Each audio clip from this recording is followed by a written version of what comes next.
विद्यार्थियों, स्वागत है आप सबका। हम लोग पढ़ रहे थे सम श्रुति भिन्नार्थक शब्द। तो आगे देखते हैं कि शब्द दिया है खोआ, है ना।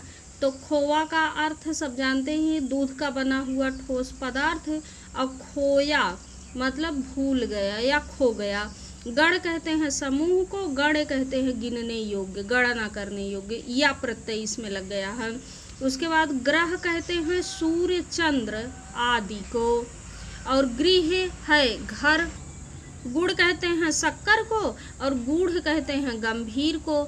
चिर का अर्थ पुराना होता है, चीर का अर्थ कपड़ा होता है। चूर कहते हैं कण या चूर्ण को, और चूड़ ये जो द्विगुण व्यंजन है तो इसको कहेंगे चोटी या सिर कहते हैं। चीता कहते हैं शव जलाने के लिए लकड़ियों का जो ढेर होता है, और चीता कहते हैं बाघ की तरह का एक जो पशु है। चतुष्पद चौपाया, चार पैरों वाला जानवर, और चतुष्पथ कहते हैं चौराहा को जहाँ चार रास्ते हो। चार संख्या, और जासूस को भी कहते हैं। और चारु कहते हैं सुंदर को, चारु का अर्थ होता है सुंदर। चर नौकर दूत या जासूस को कहते हैं। चूत कहते हैं आम का पेड़, आम का पेड़। और च्युत कहते हैं गिरा हुआ, पतित। उसके बाद चक्रवात कहते हैं बवंडर को, चक्रवात कहते हैं बवंडर को। और चक्रवाक चकवा पक्षी। जगत कहते हैं कुएं का चौतरा, जगत संसार को भी कहते हैं। जलज कमल है, जलद बादल है। जघन्य, जघन्य कहते हैं गर्हित शूद्र को, और जघन कहते हैं नितंब को। टुक कहते हैं थोड़ा, टूक का अर्थ होता है टुकड़ा। टोटा घाटा, और टोंटा बंदूक का कारतूस है। डीढ़ दृष्टि, और ढीठ निडर। तड़ाक कहते हैं जल्दी, तड़ाग तालाब है। तरणि सूर्य, तरणी नाव है, ये खूब पूछा जाता है। तरणि का अर्थ सूर्य, और तरणी का अर्थ नाव। तरुणी का अर्थ क्या होगा, युवती। तक्र कहते हैं मट्ठा को, और तर्क कहते हैं बहस को। तरी गीलापन, तरी क्या है, नाव है।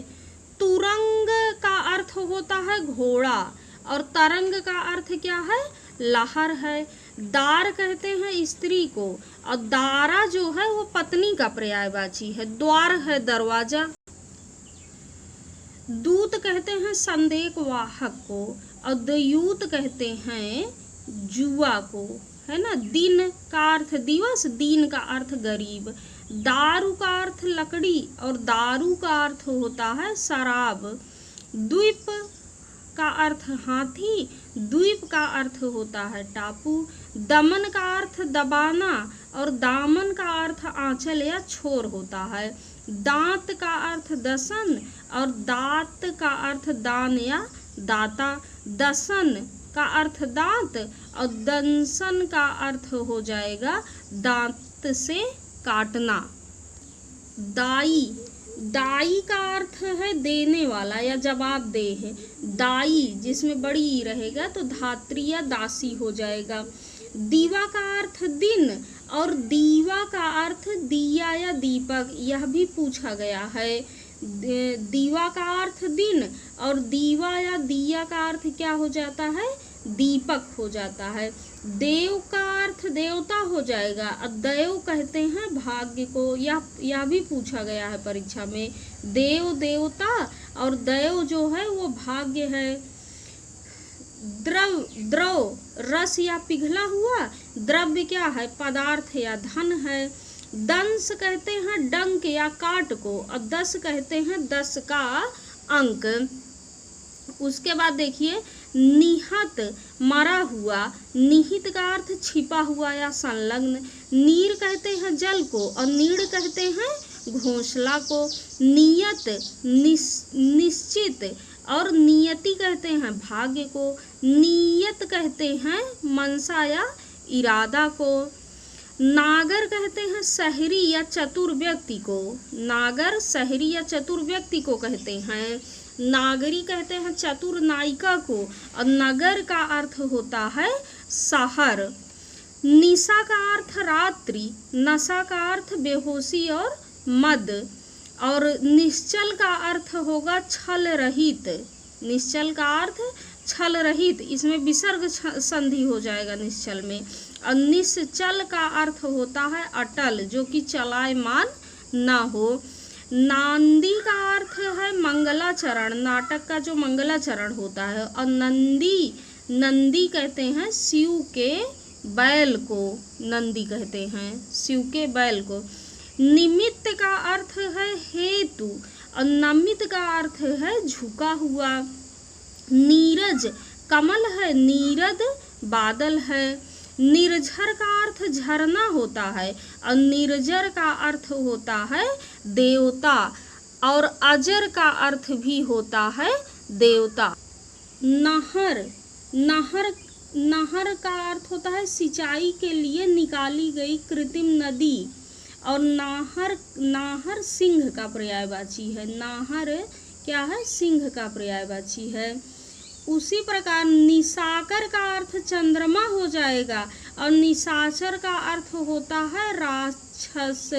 निशाकर, निशा को करने वाला कौन है, चंद्रमा है, और निशाचर रात्रि में चलने वाला राक्षस है।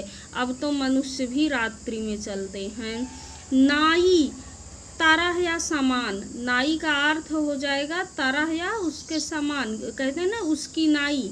और नाई एक जो बाल बनाने वाले होते हैं हजाम, उनको भी नाई कहते हैं। नारी स्त्री, और नाड़ी नब्ज है।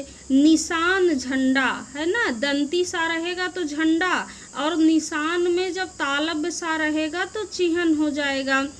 परुष का अर्थ होता है कठोर, और पुरुष कहते हैं आदमी को, मर्द को, नर को, है ना, सब पर्यायवाची है मर्द और नर उसके। प्रदीप का अर्थ होता है दीपक, और प्रतीप का अर्थ होता है उल्टा विशेष, और एक अलंकार का भी नाम है प्रतीप अलंकार। प्रसाद का अर्थ, प्रसाद का अर्थ होता है कृपा, भोग, और प्रासाद का अर्थ होता है महल। यहाँ देखिए जब ये रा दीर्घ आ रहेगा तब ये महल हो जाएगा। प्रणय का अर्थ प्रेम, और परिणय का अर्थ होता है विवाह। प्रबल का अर्थ होता है शक्तिशाली, और प्रवर का अर्थ होता है श्रेष्ठ या गोत्र। परिणाम का अर्थ नतीजा या फल है, और परिमाण का अर्थ होता है मात्रा। पास नजदीक, पास नजदीक, और पास जब ये तालब सा रहेगा तो इसका अर्थ क्या हो जाएगा, बंधन। पानी का, पानी जल को कहते हैं, और पाड़ी कहते हैं हाथ को, पाड़ी हाथ है। पीक पान आदि का थूक, और पिक कहते हैं कोयल को। प्राकार घेरा या चार दीवारी, प्राकार, और प्रकार कहते हैं किस्म या तरह को, मतलब उसकी तरह, उसकी प्रकार। प्रमाण कहते हैं सबूत या नाप को, और प्रणाम नमस्कार है। परिताप दुख या संताप को परिताप कहते हैं, और प्रताप कहते हैं ऐश्वर्य या पराक्रम को। देखिए पति कहते हैं स्वामी को, और पत कहते हैं सम्मान या सतीत्व को। पावन का अर्थ पवित्र हो जाएगा, और पवन वायु को कहते हैं। पाशु का अर्थ धूल या बाल हो जाएगा, और पशु का अर्थ क्या हो जाएगा, जानवर हो जाएगा। परीक्षा इम्तहान को कहते हैं, और परीक्षा कहते हैं कीचड़ को। प्रतिषेध कहते हैं निषेध या मनाही को, और प्रतिशोध कहते हैं बदला लेना।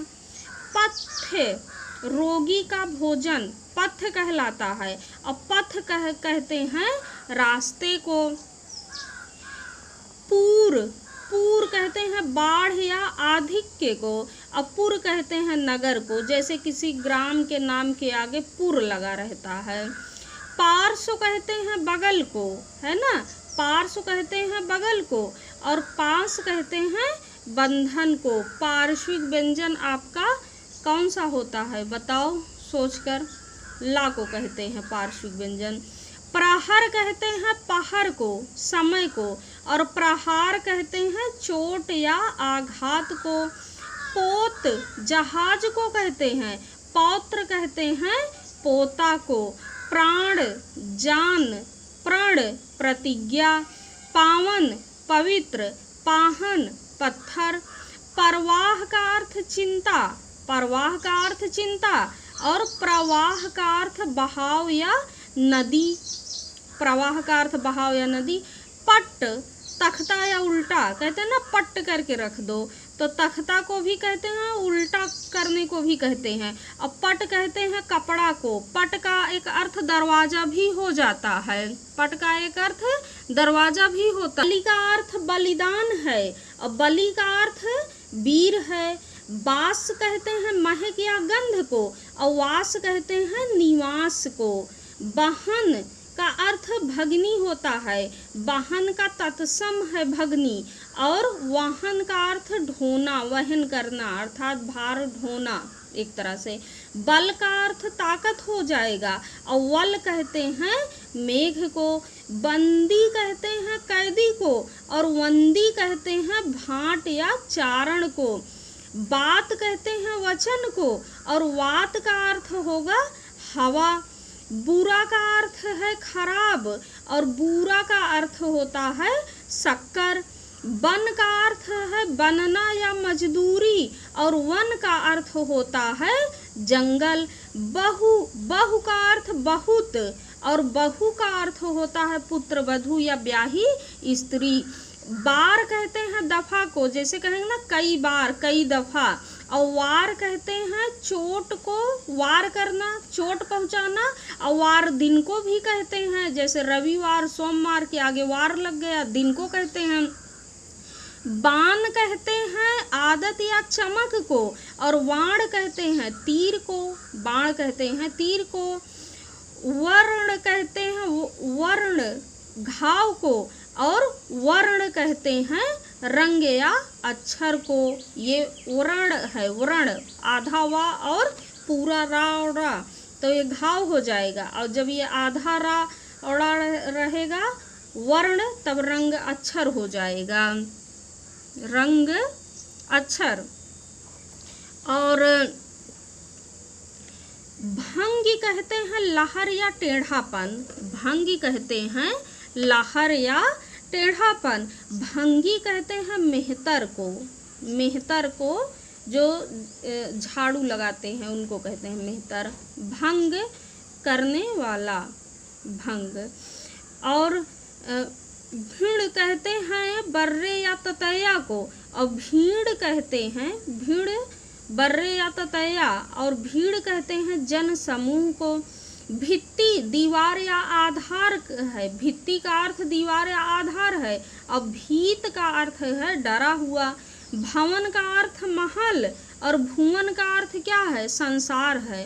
भारतीय जो भारत का है, भारतीय, और भारती सरस्वती का पर्यायवाची है।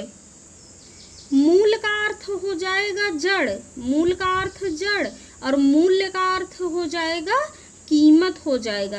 मद कहते हैं अहंकार या नशा को, और मद्य कहते हैं शराब को। मनुज का अर्थ मनुष्य, और मनोज का अर्थ कामदेव। मल का अर्थ गंदगी, और मल्ल का अर्थ होता है पहलवान या योद्धा। और मेघ का अर्थ होता है बादल, मेघ का अर्थ बादल, और मेध का अर्थ होता है यज्ञ। मणि का अर्थ होता है रत्न, मणि का अर्थ होता है सर्प। मांस का अर्थ है गोश्त, और मांस का अर्थ है महीना। रंग का अर्थ दरिद्र है, और रंग कहते हैं वर्ण को। रग, रग कहते हैं नस को, रग कहते हैं, रग का अर्थ नस हो जाएगा, कहते ना रग रग से वाकिफ है, नस नस से वाकिफ है, तो रग कहते हैं नस को। और राग कहते हैं लय को, सुर को, है ना। रत, रत कहते हैं लीन, किसी चीज में लगे रहना, रत रहना, लीन को। और रति कामदेव की पत्नी का नाम है। रोचक रुचने वाला, जो अच्छा लगे, और रेचक कहते हैं दस्तावर को। उसके बाद लक्ष्य, लक्ष्य का अर्थ होता है उद्देश्य या निशाना, और लक्ष्य का अर्थ है लाख, लक्ष्य लाख का तत्सम है लक्ष्य। लवण कहते हैं नमक को, लवण कहते हैं नमक को, और लवन कहते हैं खेती की कटाई को। लूटना, लूटा जाना, बर्बाद हो जाना, और लूटना का अर्थ होगा लूट लेना।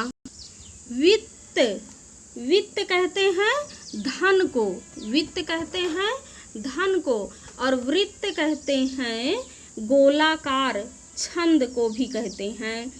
उसके बाद वाद तर्क या विचार है, और वाद्य क्या है, बाजा है, बजाने का यंत्र है। और वस्तु, वस्तु कहते हैं चीज को, और वास्तु कहते हैं मकान या इमारत को। व्यंग कहते हैं विकलांग को, और व्यंग या प्रत्यय जब जुड़ जाएगा तो ये ताना या उपालंभ हो जाएगा। शक्कर का अर्थ होता है मिश्रित या दोगला, या एक काव्यालंकार भी, शंकर एक अलंकार भी होता है। और शंकर जब तालव्य सा रहेगा तो महादेव शंकर हो जाएंगे। सर का अर्थ तालाब या सिर भी होता है, और सर का अर्थ बाण होता है, जब तालव्य सा रहेगा तो इसका अर्थ बाण हो जाएगा। सूर वीर को कहते हैं, और सुर कहते हैं देवता को, और लय को, लय को सुर ताल है ना, उसको भी कहते हैं। सूर कहते हैं अंधा या सूर्य को। सूत का अर्थ बेटा होता है, और सूत का अर्थ होता है सारथी या धागा।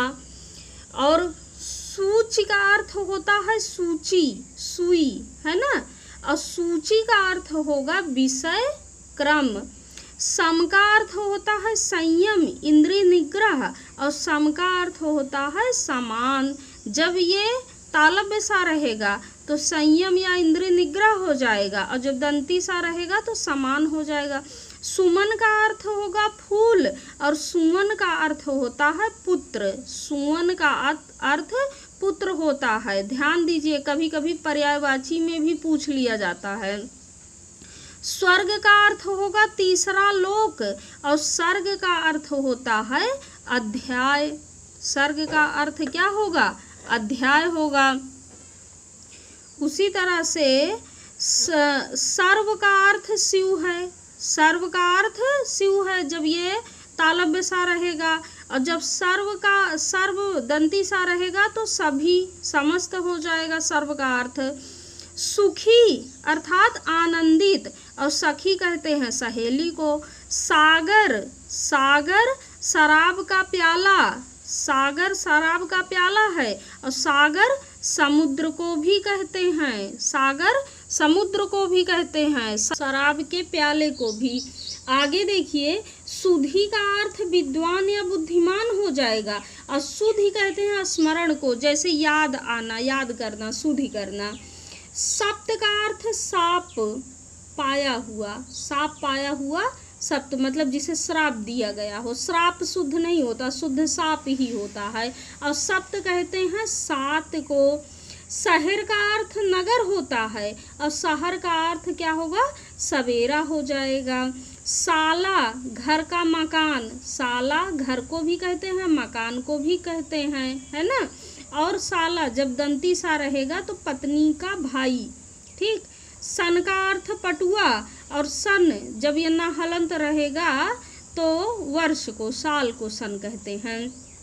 सीता का अर्थ हो जाता है चीनी, सीता का अर्थ जानकी, प्रभु राम की पत्नी। सीसा का अर्थ कांच, और सीसा का अर्थ क्या होगा, एक धातु हो जाएगा। सामान सामग्री, और समान सदृश मतलब उसकी तरह, उसके सामान। और साप, साप कहते हैं उसी जो साप दे देना, है ना। अपभ्रंश में क्या था, साप था, साप जो था, है ना, ये साप, यही अपभ्रंश में सांप था। और सांप का अर्थ वही सर्प हो जाएगा। सास कहते हैं पति या पत्नी की माँ को, और सांस मतलब नाक या मुंह से जो सांस लिया जाता है उसे सांस कहते हैं। श्याम का अर्थ श्री कृष्ण और काला भी होता है, और श्याम एशिया का एक देश भी है। श्वेत का अर्थ होगा उजला, और श्वेत का अर्थ होता है पसीना। सती का अर्थ सैकड़ा, और सती का अर्थ पवित्रता, या पवित्रता स्त्री को कहते हैं सती। संघ का अर्थ साथ, और संघ का अर्थ होता है समिति। संदेह का अर्थ होता है शक, और सदेह का अर्थ होता है देह के साथ, शरीर के साथ। स्वर्ण का अर्थ है सोना, स्वर्ण का अर्थ है सोना, आभूषण, और स्वर का अर्थ होता है आवाज। स्वच्छ का अर्थ है सुंदर आँख, और स्वच्छ आधा चा और छा, तो इसका अर्थ हो जाएगा साफ सुथरा। स्वजन कुत्ता, स्वजन कुत्ता है जब ये आधा तालव्य सा रहेगा, और जब ये दंती सा आधा रहेगा स्वजन तो अपना आदमी, स्व अर्थात अपना, जन अर्थात लोग, जो अपने लोग हों। शैया का अर्थ होता है बिछावन, है ना, बिस्तर लगा हुआ जो शैया है, और सज्जा का अर्थ होता है सजावट। शुल्क का अर्थ होगा फीस या चंदा, और शुक्ल कहते हैं स्वच्छ या उज्जवल को कहते हैं। शान कहते हैं इज्जत, तड़क भड़क को, और शान कहते हैं धार तेज करने का एक पत्थर होता है। शराब कहते हैं मिट्टी का प्याला, शराब कहते हैं सराव कहते हैं मिट्टी का प्याला, सराव जब हुआ रहेगा तब। और शराब मदिरा जानते ही हैं। सब कहते हैं रात को, सब ये जब तालव्य सा रहेगा तो ये रात्रि हो जाएगा, कहते हैं ना सवे रात, तो ये सब रात है। और सौ लाश है। सुख का अर्थ जो हो जाएगा, और सुख का अर्थ सुग्गा हो जाएगा। शिखर का अर्थ क्या है? शिखर का अर्थ है चोटी, शेखर का अर्थ हो जाएगा सिर हो जाएगा। शास्त्र का अर्थ होता है सैद्धांतिक विषय, शास्त्र का अर्थ होता है सैद्धांतिक विषय। और शस्त्र का अर्थ होता है हथियार, शस्त्र का अर्थ क्या होता है? हथियार। हरि का अर्थ विष्णु है, और हरि का है हरे रंग की, हरि हरे रंग की। हुंकार का अर्थ ललकार या गर्जन है, और हुंकार का अर्थ पुकार भी होता है। हल कहते हैं शुद्ध व्यंजन को, है ना, संस्कृत में व्यंजन को हल कहते हैं। और हल का अर्थ होता है खेत जोतने का औजार, हल का अर्थ क्या होता है? खेत जोतने का औजार। तो ये हम लोग पढ़ रहे थे समश्रुति भिन्नार्थक शब्द वासुदेव नंदन की बुक से। तो अब ये समाप्त हो गया। अब इसके आगे हम कोई नया टॉपिक पढ़ेंगे अगले वीडियो में। धन्यवाद।